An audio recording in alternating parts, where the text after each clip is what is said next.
The sound of gunfire outside the general store made Zelda Keller drop to her knees behind the counter, her heart hammering so hard she thought her ribs might crack.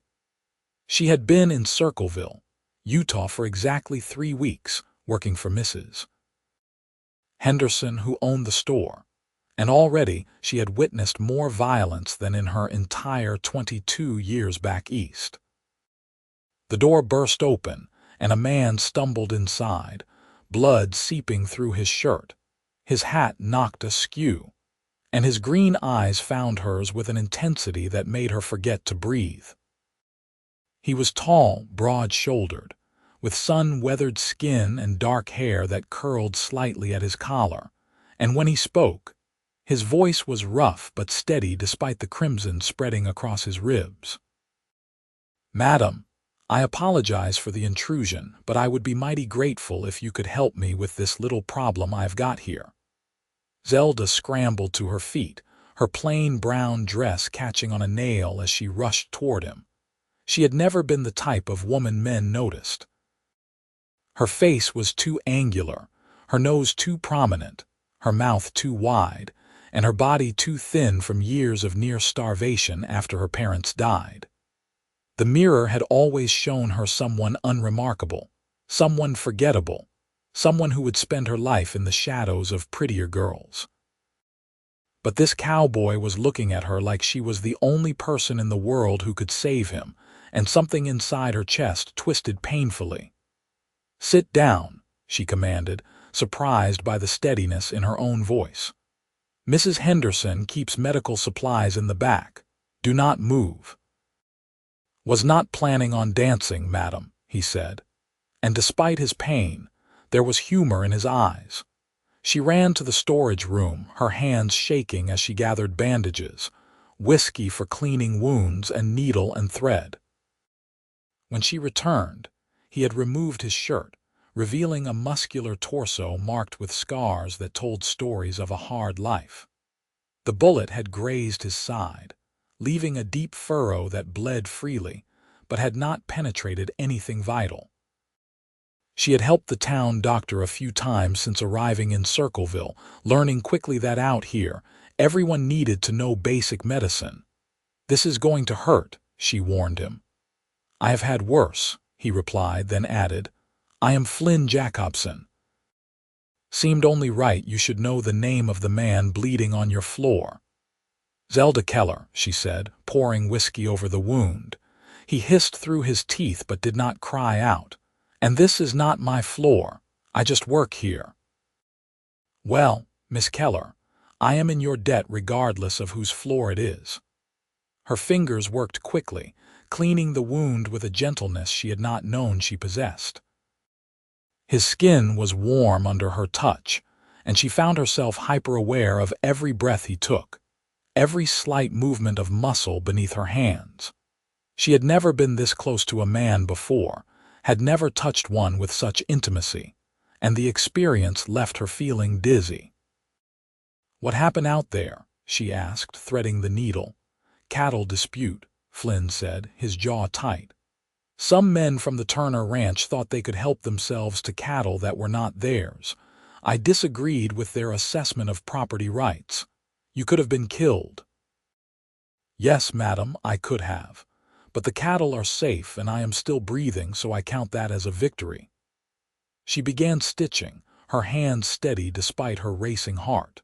He watched her face the entire time, never looking away, and it made her nervous in a way she could not quite name.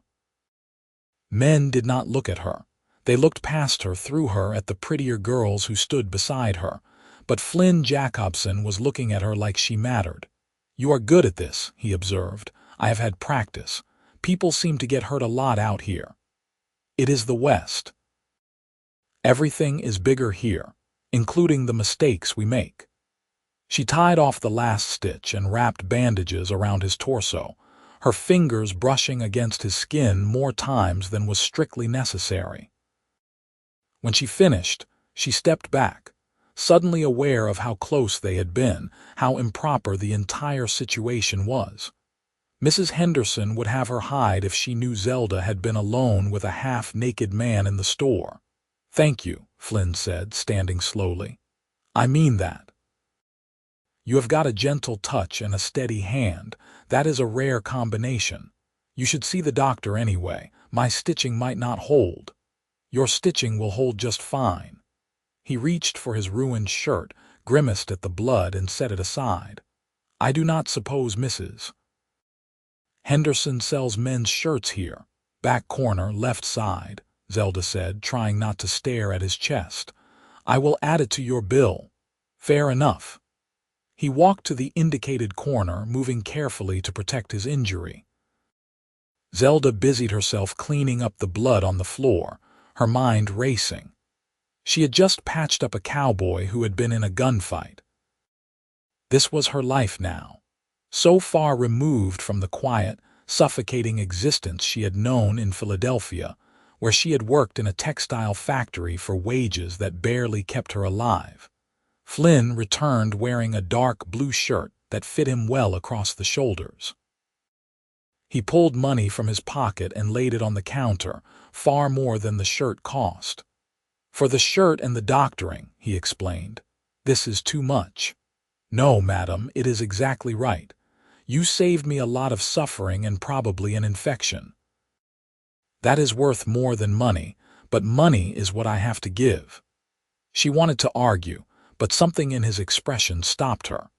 He was a man who paid his debts, who lived by a code even if that code sometimes involved gunfights over cattle.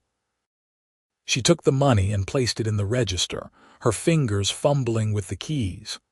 Will I see you again, Miss Keller? Flynn asked, and there was something in his voice that made her look up sharply. Circleville is not a large town.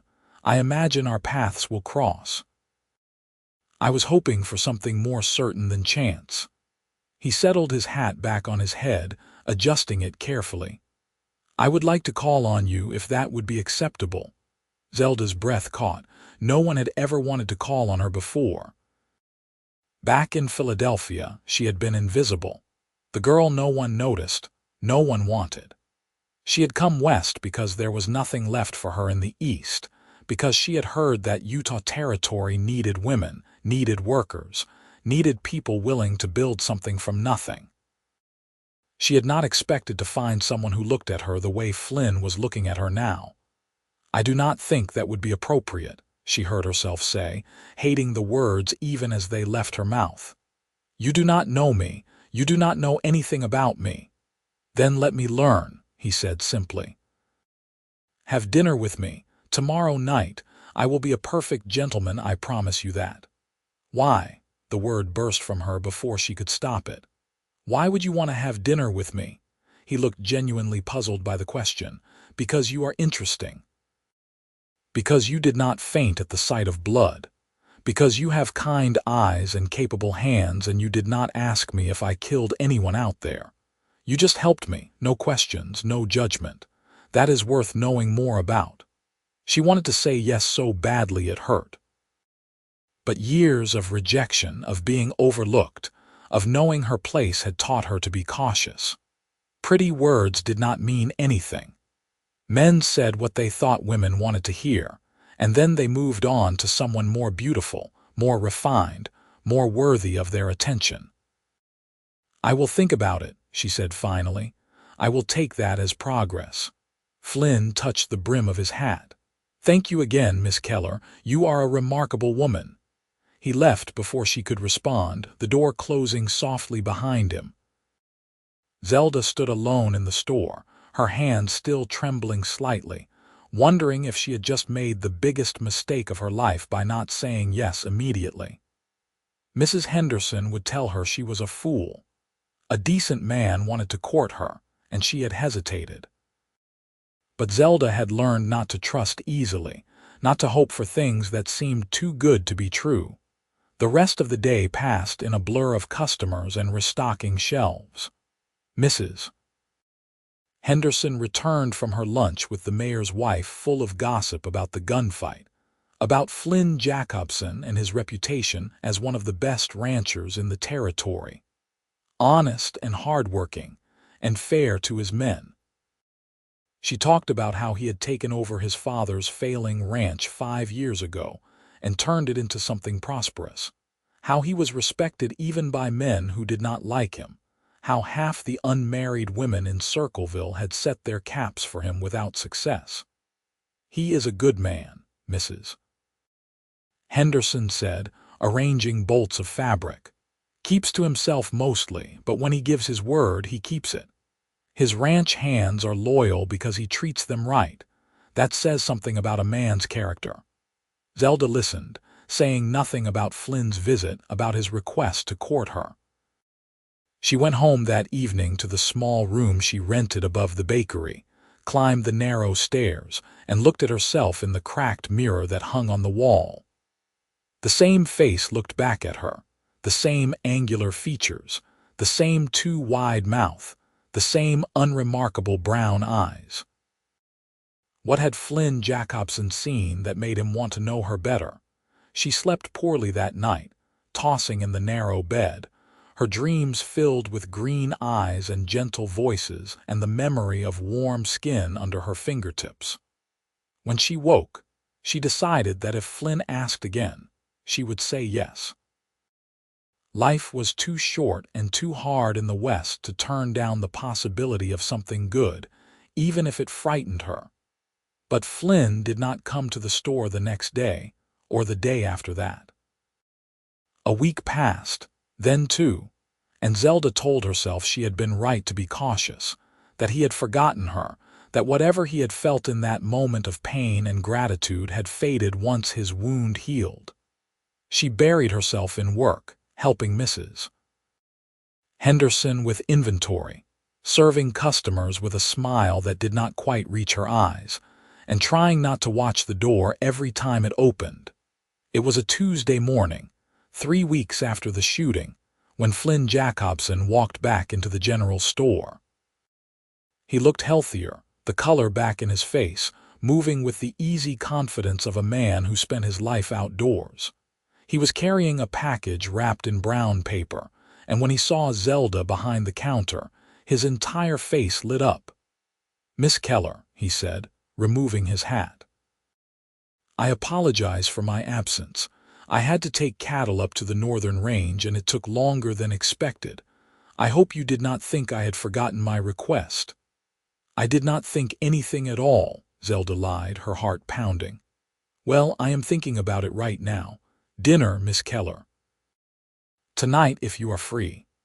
There is a restaurant in town, nothing fancy, but the food is good and the company would be exceptional." She should have played coy, should have made him wait, should have done all the things women were supposed to do when being courted. Instead, she heard herself say, "Yes, I would like that." His grin was boyish and genuine. "6 o'clock, I will pick you up from wherever you are staying. The room above the bakery. I will be there at 6. He set the package on the counter. "This is for you. A thank you for saving my life, or at least saving me from a nasty infection. You already paid me. Money is not a proper thank you for what you did. Open it when I leave. I will see you tonight, Miss Keller." He was gone before she could argue, leaving her standing behind the counter with a mysterious package and a date she had never expected to have. Mrs. Henderson emerged from the storage room, her eyebrows raised. "Was that Flynn Jacobson?" "Yes, madam." "And did he just ask you to dinner?" "Yes, madam." Mrs. Henderson's stern face softened into something that might have been approval. "Good. You could do worse than Flynn Jacobson. Much worse. Now open that package before I die of curiosity." Zelda unwrapped the brown paper with trembling fingers. Inside was a shawl, soft wool dyed a deep blue that would bring out the color in her eyes, the kind of shawl she never could have afforded on her wages. It was beautiful and practical and thoughtful, and she felt tears prick her eyes because no one had ever given her something so lovely before. "That man is courting you properly," Mrs. Henderson observed. "You hold on to him, Zelda Keller. Men like that do not come along often." The rest of the day crawled by with agonizing slowness. Zelda watched the clock, her stomach in knots, wondering what she would wear, what she would say, how she would survive an entire dinner without saying something foolish. When her shift finally ended, she raced up to her room and stared at her meager wardrobe with despair. She owned 3 dresses, all of them plain, all of them worn. She chose the best one, a dark green that was only slightly faded, and did her best to tame her hair into something presentable. At precisely 6 o'clock, there was a knock on her door. Flynn stood in the hallway, cleaned up and handsome in a pressed shirt and jacket, holding his hat in his hands. When he saw her, his expression did something that made her feel like the room had tilted. "You are beautiful," he said softly. Zelda froze. No one had ever called her beautiful before. Not her parents, not her few friends, not anyone in her entire 22 years of life. She had been called capable, sturdy, plain, unremarkable, but never beautiful. The word felt foreign, impossible, like he was speaking a language she did not understand. "You do not have to say things like that," she said, her voice sharper than she intended. "I know what I look like." Flynn frowned slightly. "I am saying it because it is true. You are beautiful, Miss Keller. Has no one ever told you that before?" "No," she admitted, unable to meet his eyes. "Because it is not true." He stepped closer, and she could smell leather and sage and something uniquely him. "Then everyone you have known has been blind. Shall we go? I am eager to spend time with you without bleeding all over the place." The restaurant was small and warm, filled with the smell of roasting meat and fresh bread. Flynn had reserved a corner table, private enough for conversation but public enough to be respectable. He held her chair for her, waited until she was seated before taking his own seat, and ordered for both of them after asking her preferences.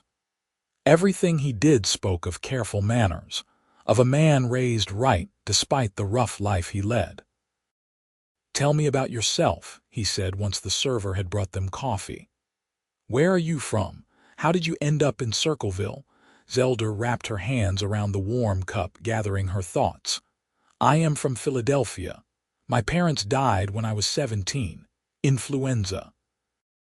I worked in a textile factory for 5 years, but the wages were barely enough to keep me alive. I heard that the West needed women, that there were opportunities here, so I saved every penny I could and bought a train ticket. I have been here for 2 months now." "That took courage," Flynn said. "Coming west alone, leaving everything you knew behind. It took desperation more than courage. There was nothing left for me there. Their loss is Circleville's gain." He sipped his coffee, watching her over the rim. "Do you have any family left?" "No. I was an only child, and my parents were both only children. I am the last of my line, I suppose. That must be lonely." "I have been lonely for a long time," she admitted, then wished she could take the words back. They revealed too much, made her sound pitiful. "What about you? Tell me about your ranch." Flynn accepted the change of subject with grace. "My father started the ranch 30 years ago, but he was better at dreaming than at running a business. By the time I took over, we were drowning in debt, losing cattle to rustlers, and had a reputation for being an easy mark. I spent the first 2 years just keeping us afloat. Now we are profitable, we have good grazing land, and our cattle are some of the best in the territory." "That must have been difficult." "It was the hardest thing I have ever done, but it was worth it. The ranch is my father's legacy, even if he never saw it succeed the way I have made it succeed. He died 6 years ago, still believing he had failed. I wish I could show him what the place looks like now." There was pain in his voice, old grief that had scarred over but never fully healed. Zelda understood that kind of grief, the kind that stayed with you, that shaped you into someone different than you might have been. She reached across the table without thinking and touched his hand, a brief contact that made him look up sharply. "I am sorry," she said. "Losing a parent is hard, no matter the circumstances." "Thank you."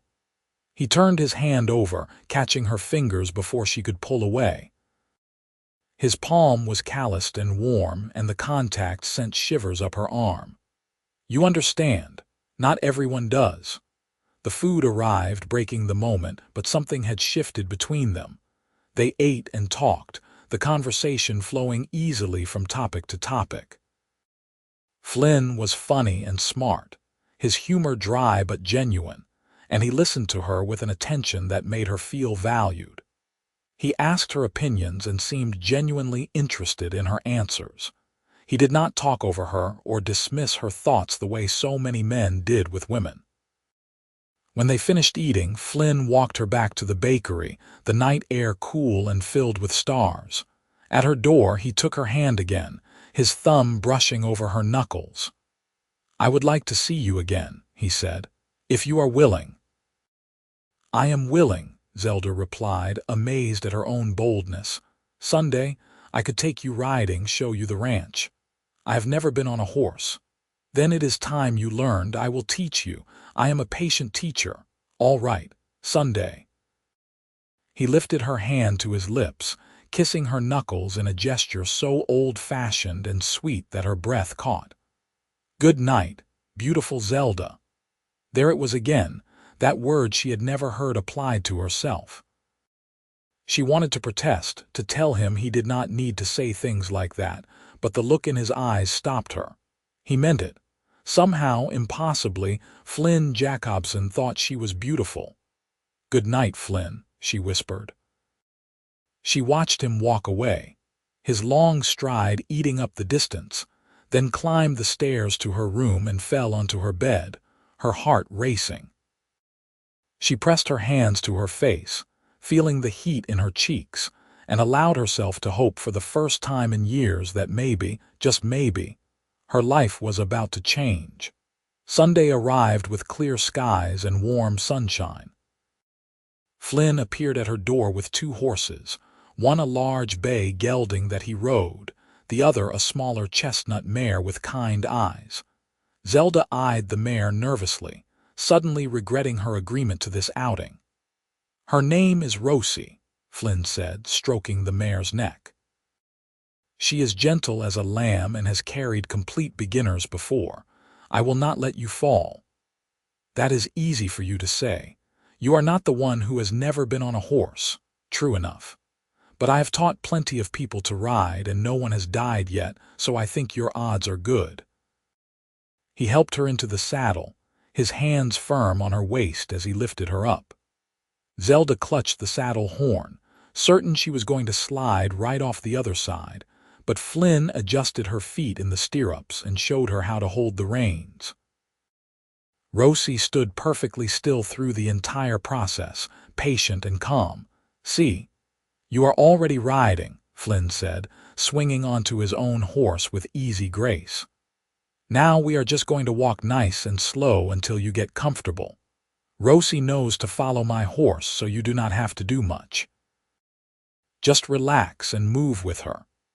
Relaxing seemed impossible, but as they walked through the town and out onto the open trail, Zelda began to feel the rhythm of the horse's movement. It was not as terrifying as she had imagined.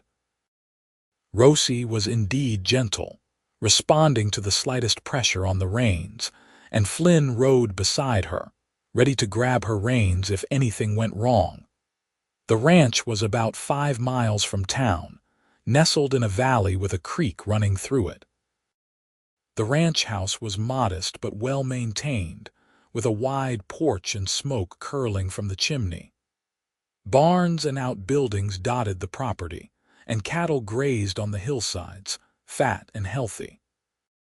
It was beautiful in a rugged, practical way, a place carved out of wilderness by determination and hard work. "This is home," Flynn said, and there was pride in his voice. "It does not look like much, but it is mine, free and clear. No debt, no one who can take it away." "It is beautiful," Zelda said honestly. "You should be proud." He showed her around, introducing her to his ranch hands, all of whom treated her with polite respect. The foreman, a grizzled man named Pete, shook her hand and told Flynn he had good taste, which made Flynn laugh and Zelda blush. They walked down to the creek, where Flynn spread a blanket and unpacked a picnic lunch that his cook had prepared.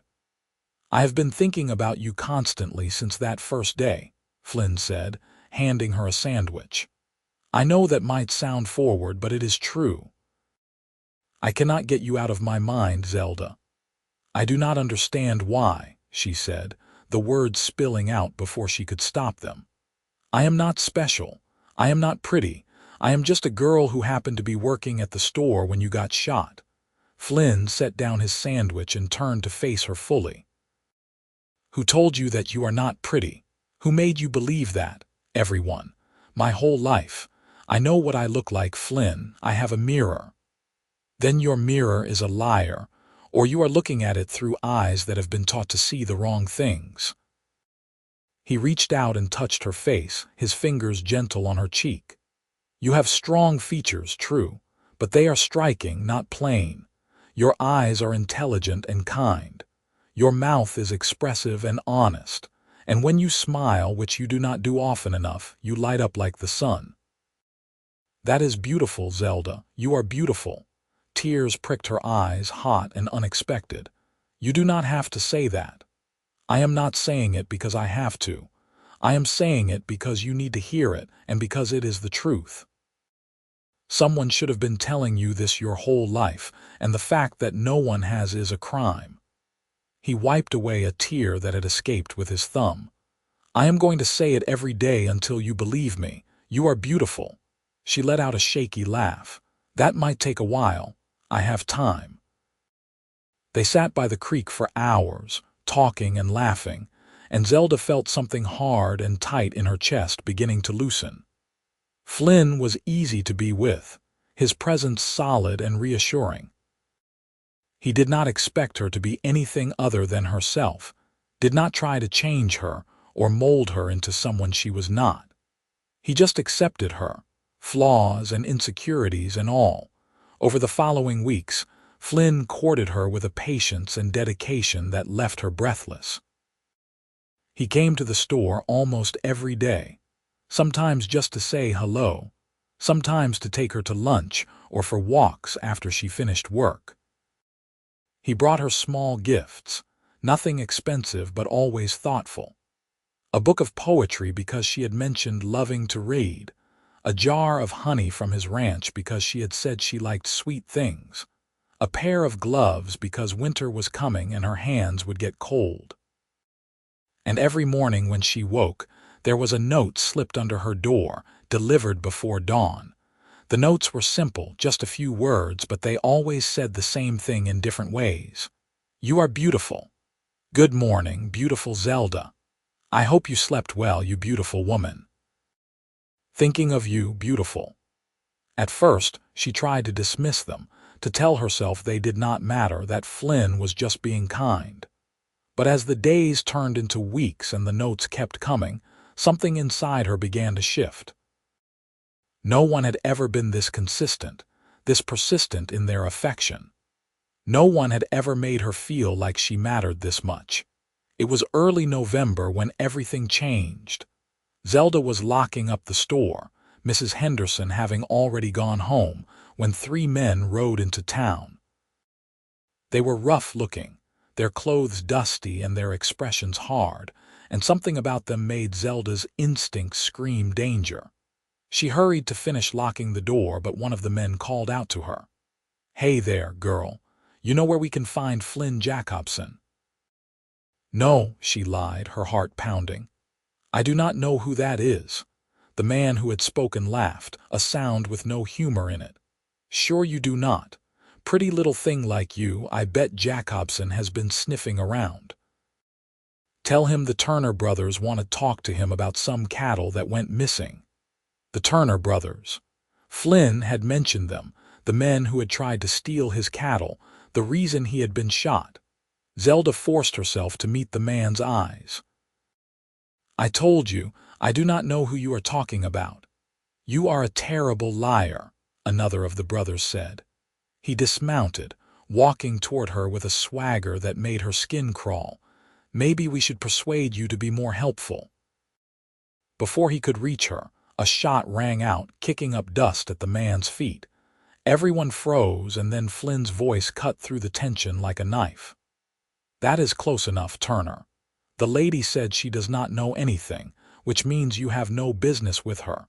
Your business is with me." Flynn stood at the end of the street, his rifle raised, his expression cold and dangerous. This was not the gentle man who brought her flowers and called her beautiful. This was the rancher who had turned a failing operation into a success, the man who protected what was his with violence if necessary. "Jacobson," the first Turner brother said, his hand moving toward his gun. "We have been looking for you. You owe us for those cattle." "I do not owe you anything except a bullet if you do not get out of my town." Flynn walked forward, his rifle never wavering. "You tried to steal from me. I stopped you. That is the end of the story." "Not quite," the third brother said. "You shot our cousin. He died from that wound." "Then he should have chosen his company more carefully. Now leave, before I decide that 3 more dead Turners would do the world a favor." For a long moment, no one moved. Zelda could barely breathe, her back pressed against the locked door, watching this confrontation unfold. The Turners were armed, all 3 of them, and Flynn was 1 man against 3. But he stood there without fear, his presence commanding, and finally, the Turners backed down. "This is not over," the first brother said, mounting his horse. "You have not heard the last of us." "Looking forward to it," Flynn replied, his voice dripping with sarcasm. The Turners rode out of town, and only then did Flynn lower his rifle. He turned to Zelda, and his expression transformed from deadly to concerned in an instant. "Are you all right? Did they hurt you?" "No," she managed, her voice shaking. "You got here in time." He crossed the distance between them in 3 long strides and pulled her into his arms, holding her tight. "When I heard they were in town, when I saw them talking to you, I thought my heart was going to stop. Zelda, if anything had happened to you—" "I am fine," she said, but she was clutching his shirt, her fingers digging into the fabric. "I was scared, but I am fine." "You are not going to stay alone above the bakery anymore," Flynn said firmly. "It is not safe. The Turners are vindictive and they will come back. I want you to stay at the ranch where I can protect you." "That would not be proper," Zelda protested weakly. "People would talk. Let them talk. Your safety is more important than gossip. Please, Zelda, let me keep you safe." She should have argued, should have insisted on propriety and reputation. But the fear was still singing in her veins, and the thought of being alone when the Turners came back was unbearable. She nodded against his chest and felt his arms tighten around her. "Thank you," he whispered into her hair. "Thank you." He took her back to the bakery to collect her things, then lifted her onto Rosie and led her out to the ranch. It was full dark by the time they arrived, the house lit by lanterns that glowed warmly in the windows. Flynn showed her to the guest room, which was clean and comfortable with a quilt on the bed and curtains at the window. "You will be safe here," he promised. "Pete and the other hands sleep in the bunkhouse, but they will be watching. And I am right down the hall if you need anything." Flynn, she did not know what she wanted to say, how to express the tangle of gratitude and fear and something deeper that was growing in her chest. "You do not have to say anything," he said gently. "Just rest. We can figure everything else out in the morning." But Zelda could not rest. She lay in the unfamiliar bed, staring at the ceiling, her mind racing. Everything had happened so fast. 2 months ago, she had been working in a textile factory, alone and forgotten. Now she was lying in a ranch house, protected by a man who called her beautiful, who looked at her like she hung the moon, who had faced down 3 armed men to keep her safe. She must have dozed eventually, because she woke to sunlight streaming through the window and the smell of coffee and bacon drifting up from downstairs. She dressed quickly and found her way to the kitchen, where Flynn was cooking breakfast, still wearing the clothes from the night before. He looked tired, dark circles under his eyes, and she realized he probably had not slept at all, keeping watch. "Good morning, beautiful," he said when he saw her, and despite everything, despite the fear and uncertainty, those words made her smile. "Did you sleep at all?" she asked. "Some." "Enough. Sit down, breakfast is almost ready." She sat at the rough wooden table and accepted the plate he handed her, piled high with eggs and bacon and fresh bread. They ate in comfortable silence, and Zelda marveled at how natural this felt, how right it seemed to be sitting in Flynn's kitchen, eating breakfast while the morning sun painted the walls gold. "I need to go into town today," Flynn said, pouring her more coffee. "Talk to the sheriff about the Turners, make sure he knows what happened. Will you be all right here? I should go back to work. Mrs. Henderson will be expecting me.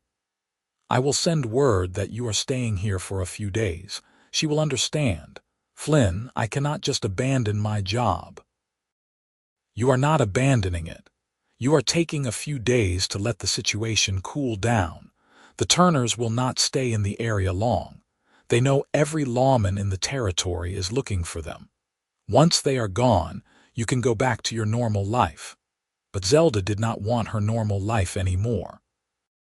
She wanted this, wanted mornings in Flynn's kitchen, wanted to be called beautiful every day, wanted to feel like she mattered.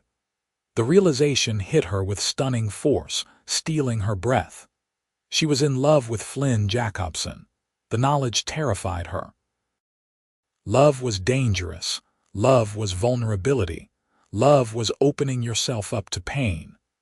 But looking at Flynn across the table, seeing the worry in his eyes, the protectiveness in every line of his body, she knew it was too late to guard her heart. It was already his, whether she wanted it to be or not. "All right," she said quietly. "I will stay, for a few days." Relief washed over his face. "Thank you. I will get one of the hands to stay close to the house while I am gone, just in case, but I will be back before dark." He left after breakfast, riding toward town with his rifle across his saddle. Zelda watched from the porch until he was out of sight, then went inside and tried to make herself useful. The house was clean but lacked a woman's touch, everything functional but sparse. She found herself straightening, arranging, adding small touches that made the space feel more like a home.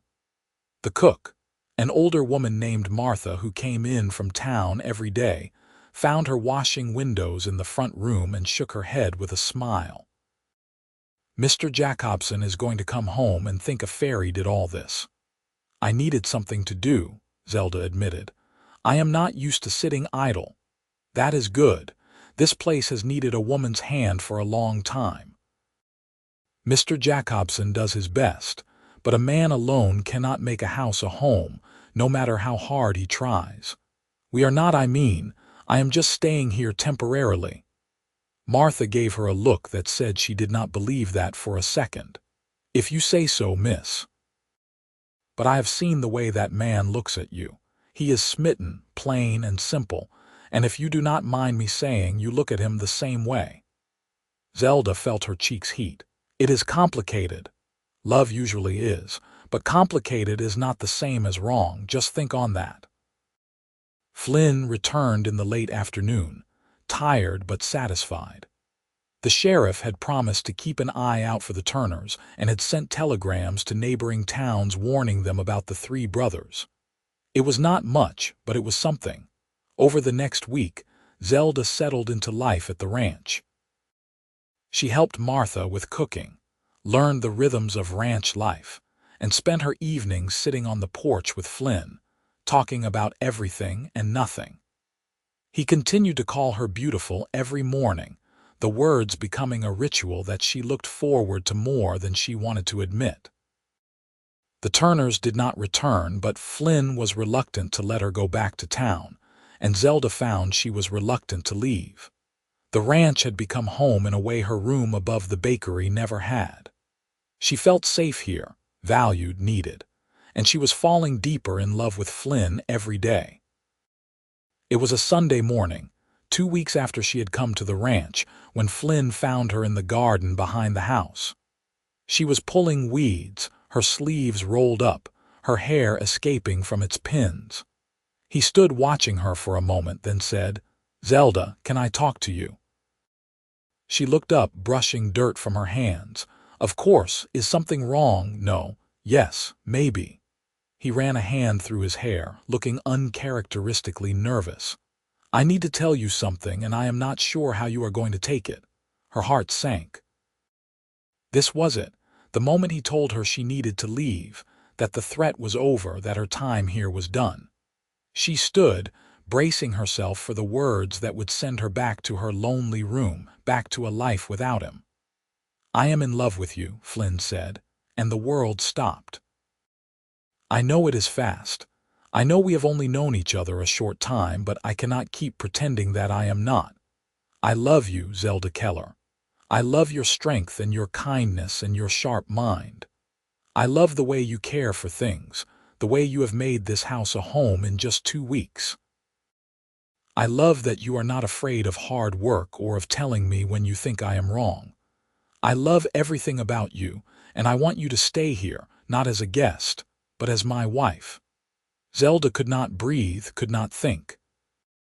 This was impossible, this was a dream, this was everything she had never dared to hope for. "You want to marry me?" "Yes, I want to marry you. I want to wake up to you every morning and call you beautiful every day for the rest of our lives.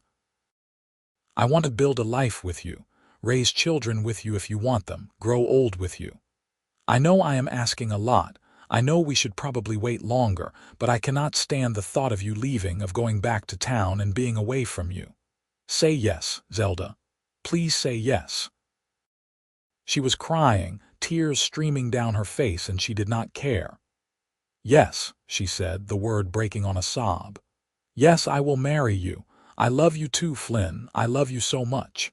He closed the distance between them and kissed her, his hands cupping her face, and Zelda felt like she was flying.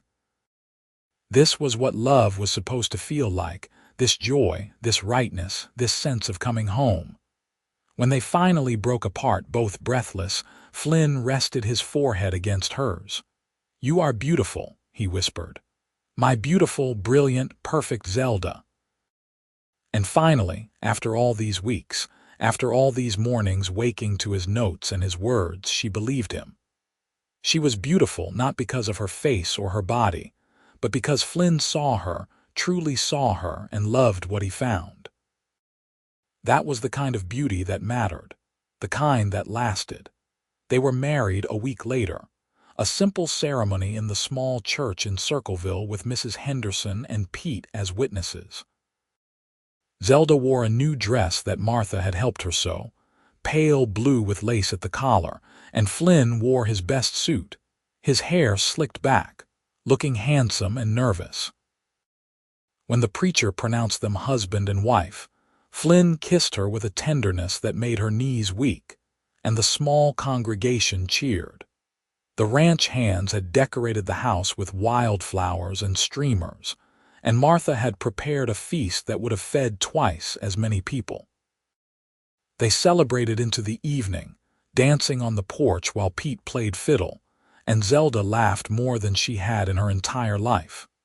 This was joy, pure and uncomplicated, and she held on to it with both hands. That night, in the room that was now theirs, Flynn undressed her slowly, reverently, his hands gentle and his words soft. "You are so beautiful," he murmured against her skin. "So perfect. I am the luckiest man alive." Zelda had been nervous about this moment, about the intimacy of marriage, but with Flynn, everything felt natural and right. He was patient and careful, guiding her through the experience with tenderness that made her fall even more in love with him. When they finally came together, she felt complete in a way she never had before, like she had found the part of herself that had always been missing. Afterward, they lay tangled together, her head on his chest, his fingers trailing through her hair. "I love you," she said softly. "I never thought I could be this happy." "Get used to it," Flynn replied, kissing the top of her head. "I plan on making you this happy every single day." Winter came to Circleville, blanketing the valley in snow and turning the ranch into a wonderland of white. Zelda learned to love the rhythm of ranch life, the early mornings and hard work, the satisfaction of a job well done. She took over the household completely, and under her care, the ranch house transformed into a real home, warm and welcoming and filled with life. Flynn continued to call her beautiful every morning, the words as natural as breathing, and Zelda no longer doubted them. She could see herself through his eyes now, could recognize her own worth and value. She was beautiful, not in spite of her angular features and wide mouth, but because of the life and intelligence that shone through them. In the spring, she discovered she was pregnant. Flynn was overjoyed, his excitement almost childlike as he made plans for the baby, talking about expanding the house and building a proper nursery. He became even more protective, constantly worrying about her health, making sure she did not work too hard or lift anything heavy. "I am pregnant, not made of glass," Zelda protested one afternoon when he tried to take a basket of laundry from her hands. "I know that. But you are carrying my child, and that makes you precious beyond measure. Let me take care of you." She could not argue with that, so she let him fuss, recognizing it as another expression of his love. He had taken care of her from the beginning, from that first day when he had stumbled into the store bleeding, and he would take care of her for the rest of their lives. That was simply who Flynn Jacobson was.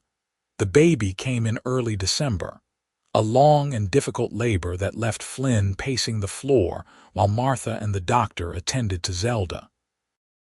When the first cry pierced the air, Flynn burst into the room, his face pale with worry, and Martha handed him a squirming bundle wrapped in a blue blanket. "You have a son," she said, beaming. "Strong and healthy, just like his father." Flynn looked down at the tiny face, red and scrunched with fury, and tears streamed down his cheeks. "He is perfect," he whispered. "Absolutely perfect." "Let me see him," Zelda said weakly from the bed, and Flynn brought the baby to her, placing him carefully in her arms.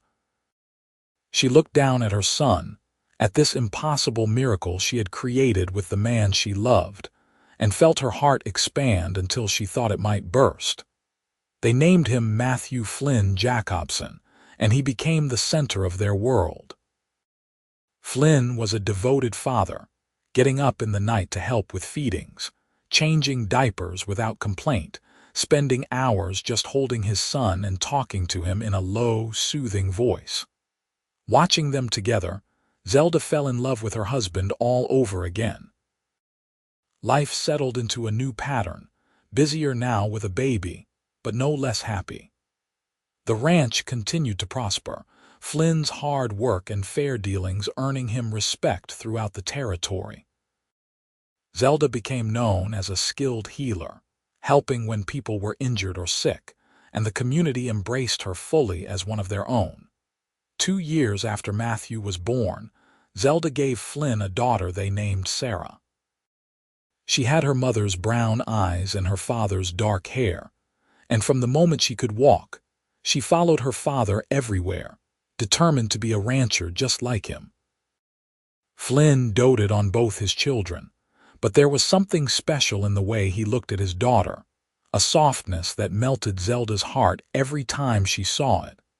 The years passed with the kind of quiet contentment that makes a life well lived. Matthew grew tall and strong, inheriting his father's work ethic and his mother's sharp mind. Sarah became a skilled horsewoman, fearless and determined, with a laugh that rang across the valley. Flynn and Zelda grew older together, their love deepening with each passing year, weathering the storms that came and celebrating the joys. On their 10th anniversary, Flynn woke Zelda with a kiss and whispered, "Good morning, beautiful." "You have been saying that for 10 years, Zelda said, smiling up at him. "Do you ever get tired of it?" Never, because it is true every single morning. You are more beautiful now than the day I met you, and you will be beautiful when we are old and gray and our grandchildren are running around this ranch. I will never stop telling you, Zelda, not until my last breath. She pulled him down for a proper kiss, pouring a decade of love and gratitude into it. I never believed I could be beautiful until you taught me how to see myself differently. You gave me that gift, Flynn. You gave me everything. You gave me a home, he replied. A real home, filled with love and laughter and life. Before you, I was just a man with a ranch. Now I am a husband, a father, the luckiest man in all of Utah territory. That is all because of you. They lay together in the early morning light, listening to the sounds of their children starting to stir in their rooms, to the ranch coming to life outside their window. This was everything Zelda had never dared to dream of. This perfect, beautiful, ordinary life with the man who had seen her when no one else had, who had called her beautiful when she could not see it herself, who had loved her with a patience and devotion that had transformed her completely. The Turners never came back. Word reached them eventually that all three brothers had been killed in a shootout with lawmen in Colorado, trying to rob a stagecoach. Flynn had simply nodded when he heard the news, relieved that the threat was finally, permanently gone, and then he had gone back to work, putting that violence behind him where it belonged. As the children grew, the ranch grew with them. They added more land, more cattle, hired more hands. Matthew took to ranching like he had been born to it, working alongside his father from dawn to dusk, learning everything Flynn could teach him. Sarah eventually decided she wanted to be a teacher, which surprised everyone until they remembered how much she loved reading and how patient she was with the younger children in town. Flynn built her a small schoolhouse on the edge of the ranch property, and she taught the children of ranch hands and neighbors, becoming beloved throughout the community.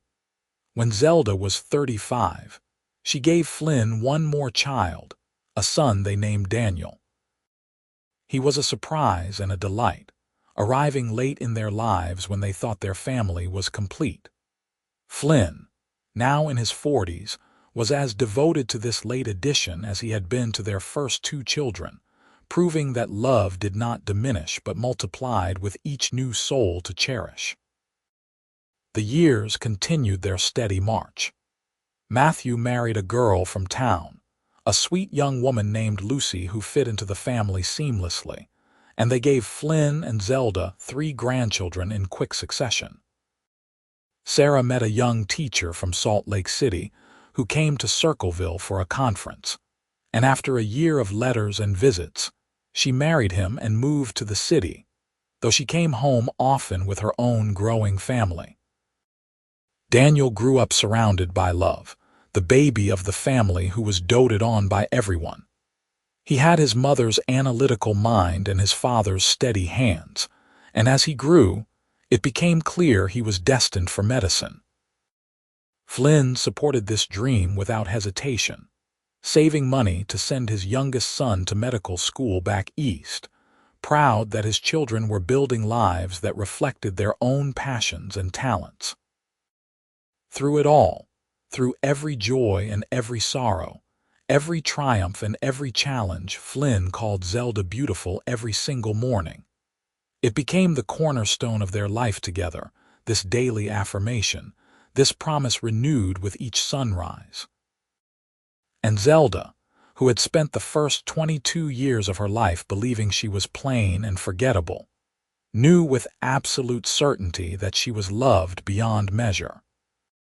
They grew old together on the ranch, their bodies slowing but their hearts as connected as they had been that first day in the general store. Flynn's hair went silver, his hands gnarled with arthritis, his back bent from decades of hard work. Zelda's face lined with wrinkles, her hair white as snow, her body smaller and frailer with each passing year. But when Flynn looked at her, He saw the same woman he had fallen in love with 4 decades earlier, and when she looked at him, she saw the man who had changed her entire world with his kindness and his unwavering love. On the morning of their 50th wedding anniversary, Flynn woke Zelda with a kiss, just as he had done every morning for 50 years. "Good morning, beautiful," he whispered, his voice rough with age but still warm with love. "Good morning, my love," she replied, reaching up to touch his weathered face. 50 years. Can you believe it? Best 50 years of my life. I would do it all again in a heartbeat, every moment, every challenge, everything, as long as I got to do it with you. Their children and grandchildren gathered at the ranch that day, 3 generations filling the house with noise and laughter and love. They had a party that lasted from morning until night, with food and music and stories told and retold. Matthew stood up and made a toast, his voice thick with emotion as he talked about his parents' love, about how they had built something extraordinary not just in the ranch but in their family, in their community, in the lives they had touched. "My father taught me how to work hard and how to be honest," Matthew said, raising his glass. "But the most important thing he taught me was how to love. The way he loves our mother. The way he has loved her every single day for 50 years, that is the standard I have tried to live up to in my own marriage. They have shown all of us what true love looks like, and we are blessed beyond measure to be part of their story." Flynn squeezed Zelda's hand under the table, and she squeezed back, tears streaming down her face. This was their legacy, not the ranch or the land or the cattle, but this family they had built, this love they had nurtured, this life they had created together out of nothing but hope and determination, and the willingness to believe in each other. As the sun set on their anniversary, Flynn and Zelda sat on the porch together, watching their family mingle in the yard. Children chased each other through the grass, adults talked and laughed, and the ranch that had once been a failing dream was now a thriving home filled with life and love. "No regrets?" Flynn asked softly. "Not a single one," Zelda replied. "You gave me everything I never knew I wanted, a home, a family, a life worth living, and you made me believe I was beautiful. That was the greatest gift of all. That is because you are beautiful, you always have been. I just helped you see what was always there." She leaned her head on his shoulder, feeling the solid warmth of him, the steady beat of his heart. "I love you, Flynn Jacobson. I have loved you from the moment you stumbled into that store, bleeding and stubborn and looking at me like I mattered. I will love you until my last breath and beyond. And I love you, Zelda Jacobson. You are my heart, my home, my everything. The best decision I ever made was asking you to dinner that night, and the luckiest day of my life was when you said yes to marrying me. Everything good in my life comes back to you." They sat together as the stars came out, one by one, painting the sky with light. The sounds of their family washed over them, the laughter and voices of people they loved more than life itself. This was happiness, pure and simple, earned through years of hard work and sacrifice and unwavering commitment to each other. In the years that followed, they continued their life together, their love a constant in a changing world. Utah became a state in 1896, and Flynn and Zelda celebrated with their neighbors, proud to be part of this new chapter in their home's history. Technology crept into their lives, telegraphs and telephones and eventually automobiles, but the essential rhythms of ranch life remained the same. Flynn's health began to fail when he was 72, his heart weakening after a lifetime of hard work. The doctor said there was nothing to be done. That age had simply caught up with him. Flynn accepted this news with the same quiet dignity he had approached everything in life, and he spent his remaining months surrounded by family, content, and at peace. On a cool morning in early spring, with Zelda holding his hand, and their children gathered around the bed, Flynn Jacobson took his last breath. His final words were spoken to his wife, the woman who had been his partner for 53 years, the woman who had given him a life beyond his wildest dreams. "You are beautiful," he whispered, his eyes locked on hers. "So beautiful, I love you." "I love you too," Zelda said through her tears. "Thank you for everything. Thank you for seeing me. Thank you for loving me." He smiled, that same gentle smile she had fallen in love with so many years ago, and then he was gone, slipping away as peacefully as a man could hope for, surrounded by love. Zelda grieved deeply, the loss of Flynn cutting her to the core. But she was not alone. Her children and grandchildren rallied around her, filling the house with their presence, making sure she ate and slept and remembered that life continued even in the face of death. And every morning when she woke, she remembered Flynn's words, heard his voice in her head calling her beautiful, and she knew that his love had not died with him. It lived on in her, in their children, in the ranch they had built together, in every life they had touched. She lived for another 8 years after Flynn's death, remaining active in the community, watching her grandchildren grow and her great-grandchildren be born. She told stories about Flynn to anyone who would listen, keeping his memory alive, making sure that future generations would know about the man who had built this ranch, who had loved his wife with a devotion that had become legendary in Circleville. On a warm summer evening, surrounded by family, Zelda Jacobson closed her eyes and let go. She was 83 years old, and she had lived a life rich beyond measure. Her last conscious thought was of Flynn, of that first morning when he had called her beautiful. And she smiled, knowing that soon she would see him again, that wherever he was waiting for her. They buried her next to Flynn on a hillside overlooking the ranch, under a sky so blue it hurt to look at. The entire town came to the funeral, paying respects to a woman who had been a healer, a friend, a pillar of the community. Her children spoke about her strength and her kindness, about how she had built a home that welcomed everyone, about how she had loved their father with a depth and constancy that had shaped all their lives. Matthew, now an old man himself, stood at his mother's grave and said, "My father saw something in my mother that the rest of the world had missed. He saw her beauty, her worth, her strength. And because he saw it and told her every single day, she became the woman she was always meant to be." That is the power of love, the power of really seeing someone and telling them what you see. They gave us that gift, and now we have to pass it on to our own children and grandchildren. We have to see each other truly and love each other completely, the way they did. The years continued to pass, and the ranch stayed in the family, passed from generation to generation. The story of Flynn and Zelda became family legend, told and retold to children and grandchildren, a testament to the power of true love.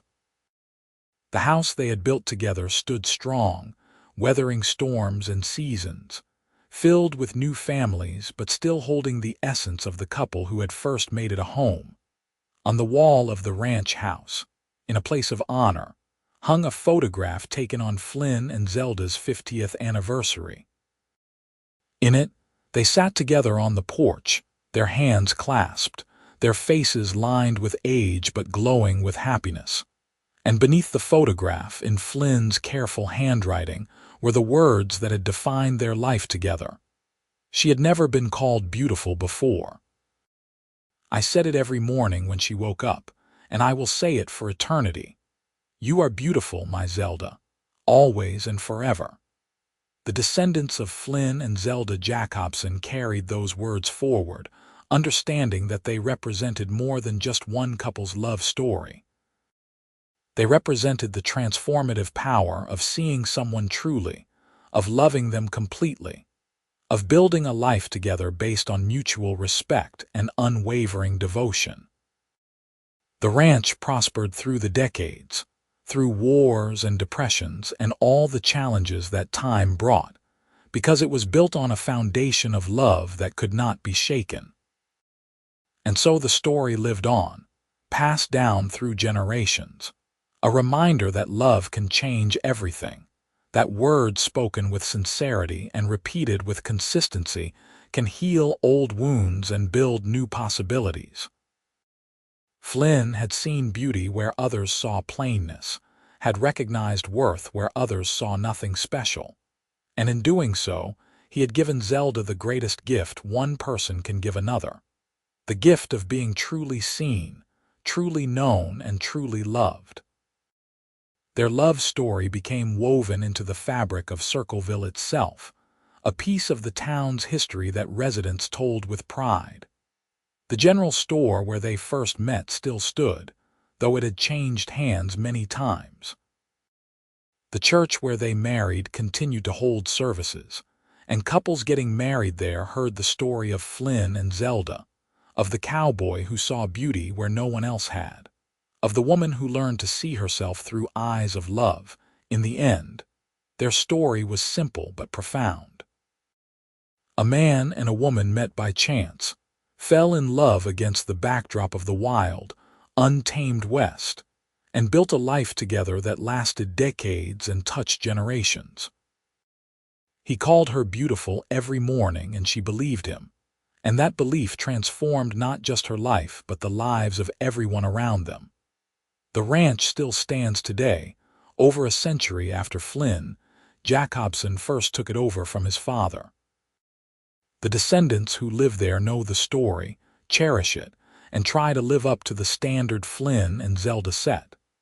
They understand that real love is not just about passion or romance, though those things matter. Real love is about seeing someone truly, accepting them completely, and choosing them every single day through every challenge and every joy. And on quiet mornings, when the sun rises over the valley and paints the world in shades of gold and amber, some say you can still feel their presence, still sense the love that filled this place and made it holy. Flynn calling Zelda beautiful with his last breath, Zelda smiling as she went to join him in whatever comes after this life, their love story complete and perfect and eternal, a testament to the power of two hearts joined in true and lasting devotion. This was their legacy, not wealth or power or fame, but love. Simple, profound, transformative love. The kind of love that changes the world one heart at a time, one morning at a time, one whispered word at a time. Beautiful. Always and forever beautiful.